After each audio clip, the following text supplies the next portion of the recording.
병원비에 무너진 66세 부부, 생활비 구조를 바꾸자 인생이 달라졌다.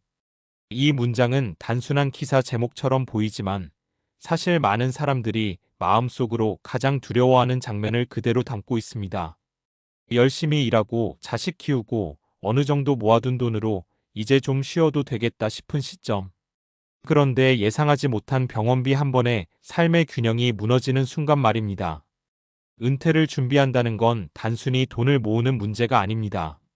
얼마가 있으면 된다는 기준도 사람마다 다르고 무엇보다 인생은 계산대로 흘러가지 않으니까요. 특히 은퇴 이후에는 수입은 줄어드는데 지출은 오히려 더 예측하기 어려워집니다. 건강, 가족, 돌발 상황 이 세 가지가 변수로 작용하는 순간 아무리 준비했다고 생각했던 삶도 흔들릴 수 있습니다. 그래서 요즘은 얼마를 모을까보다 어떻게 쓸 것인가가 더 중요한 질문이 되고 있습니다. 생활비 구조를 바꾼다는 건 단순히 아끼는 것이 아니라 삶의 방식 자체를 재정비하는 일에 가깝습니다. 그리고 그 변화는 생각보다 큰 차이를 만들어냅니다. 1. 돈이 부족한 게 아니라 흐름이 문제였어요. 첫 번째 사례입니다. 67세 김 씨 부부는 은퇴 당시 약 3억 원의 자산과 국민연금으로 생활을 시작했습니다. 주변에서는 그 정도면 무난하다고 했지만 현실은 달랐습니다. 문제는 고정 지출이었습니다. 아파트 관리비, 자동차 유지비, 보험료, 통신비까지 합치니 매달 기본으로 나가는 돈이 상당했습니다. 여기에 병원비가 겹치자 순식간에 적자가 나기 시작했죠. 결국 이 부부는 결단을 내립니다. 차를 정리하고 통신요금을 낮추고 불필요한 보험을 과감히 정리했습니다. 그리고 가장 큰 변화는 집을 바꾼 것이었습니다. 관리비가 낮은 소형주택으로 옮기면서 고정비가 크게 줄어들었습니다. 결과는 의외로 단순했습니다.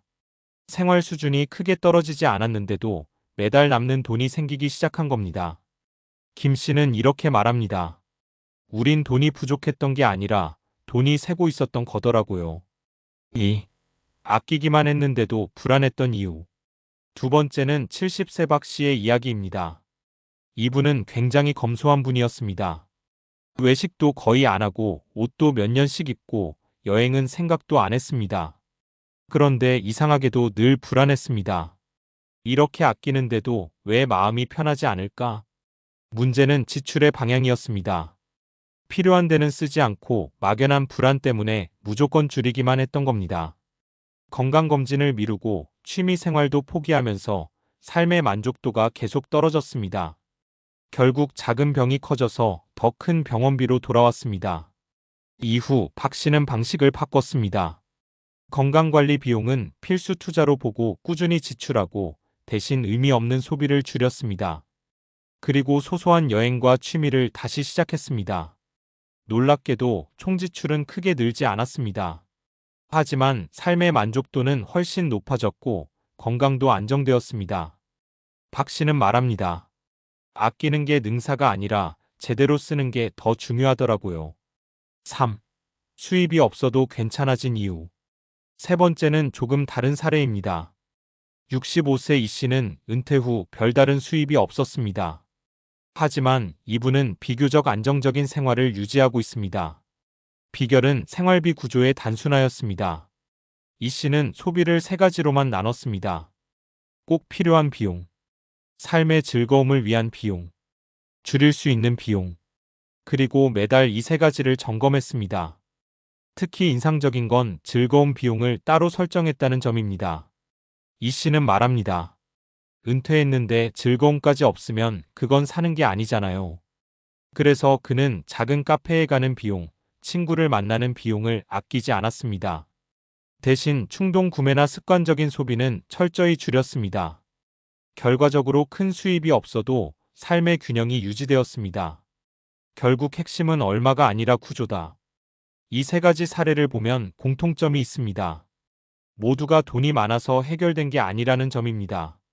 고정 지출을 줄이고, 지출의 우선순위를 바꾸고, 소비의 구조를 단순화한 것. 이 세 가지 변화만으로 삶이 안정되기 시작했습니다. 은퇴 이후의 삶은 버티는 삶이 아니라 조율하는 삶에 가깝습니다. 수입이 줄어드는 건 피할 수 없지만 지출의 구조는 충분히 바꿀 수 있기 때문입니다. 마무리하며 우리는 흔히 은퇴를 준비할 때 이렇게 묻습니다. 얼마가 있어야 할까? 하지만 더 중요한 질문은 이것일지도 모릅니다. 지금의 생활 방식으로도 괜찮을까? 병원비 한 번에 무너지는 삶이 아니라 어떤 상황에서도 흔들리지 않는 구조를 만드는 것. 그게 진짜 은퇴 준비일 수 있습니다. 그리고 그 시작은 거창하지 않습니다. 지금 내가 쓰는 돈의 흐름을 한 번만 천천히 들여다보는 것. 거기서부터 이미 변화는 시작되고 있습니다. 앞에서 이야기한 사례들을 보면 한 가지 공통된 흐름이 보입니다. 생활비 구조를 바꾸자 삶이 안정됐다는 결과인데요. 여기서 한 걸음 더 들어가 보면 단순한 경험담이 아니라 꽤 분명한 원리가 있습니다. 그리고 이 원리는 심리학, 행동경제학, 그리고 노년 건강 연구에서도 반복적으로 확인되는 내용입니다. 1. 사람은 합리적으로 소비하지 않는다. 행동경제학의 핵심. 많은 사람들이 은퇴 준비를 하면서 이렇게 생각합니다. 나는 계획적으로 쓸 거니까 괜찮아. 그런데 실제 연구는 정반대를 말합니다. 행동경제학에서는 인간을 완전히 합리적인 존재로 보지 않습니다. 오히려 상황과 감정에 따라 쉽게 소비 패턴이 흔들리는 존재라고 봅니다. 대표적인 개념이 정신적 회계 멘털 어카운팅입니다. 사람은 돈을 하나로 보지 않고 마음속에서 여러 통장처럼 나눠서 관리합니다. 예를 들어 이런 겁니다. 이건 생활비니까 아껴야 해. 이건 보너스니까 좀 써도 되지. 문제는 은퇴 이후 이 구분이 흐려진다는 점입니다. 정기적인 월급이 사라지면 모든 돈이 같은 돈처럼 느껴지면서 소비 통제가 어려워집니다. 그래서 앞선 사례에서 이 씨처럼 필수 즐거움 줄일 수 있는 비용. 이렇게 의도적으로 소비를 다시 구분하는 구조가 효과를 발휘하는 겁니다. 이건 단순한 습관이 아니라 인간의 인지 구조를 보완하는 전략입니다. 2. 고정비를 줄이면 삶이 안정되는 이유 수학적으로 명확하다. 김씨 부부 사례에서 핵심은 고정지출이었습니다. 이건 감각의 문제가 아니라 구조의 문제입니다. 고정비는 한 번 설정되면 자동으로 계속 빠져나갑니다. 그리고 이게 무서운 이유는 체감되지 않는다는 점입니다. 예를 들어 볼까요?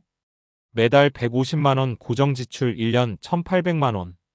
여기서 30만 원만 줄여도 연간 360만 원 절약. 이건 투자 수익률로 환산하면 상당히 큽니다. 연 5% 수익률 기준으로 보면 약 7천만 원 자산이 있어야 나오는 금액입니다. 즉 고정비 30만 원 줄이는 효과 7천만 원 투자 효과. 그래서 은퇴 이후에는 어디에 투자할까? 보다 어떤 고정비를 줄일까? 가 훨씬 더 확실한 전략이 됩니다. 3. 건강 지출은 비용이 아니라 리스크 관리다. 두 번째 사례에서 가장 중요한 포인트는 이겁니다. 건강 비용을 아끼다가 더 큰 병원비가 생겼다. 이건 개인 경험이 아니라 의학적으로도 반복 확인된 사실입니다. 예방의학 연구에서는 정기 검진과 초기 치료가 장기 의료비를 크게 줄인다는 결과가 많습니다. 간단히 구조를 보면 이렇습니다. 초기 단계 치료 비용 낮음 회복 빠름. 진행된 질병 치료 비용 급증 삶의 질 급락. 특히 노년기에는 만성질환이 많기 때문에 작은 관리 실패가 큰 비용으로 이어질 확률이 높습니다. 그래서 요즘은 건강 관련 지출을 이렇게 봅니다. 소비가 아니라 보험 또는 리스크 관리. 박 씨가 건강검진과 생활을 다시 챙기면서 안정된 이유도 여기에 있습니다. 4.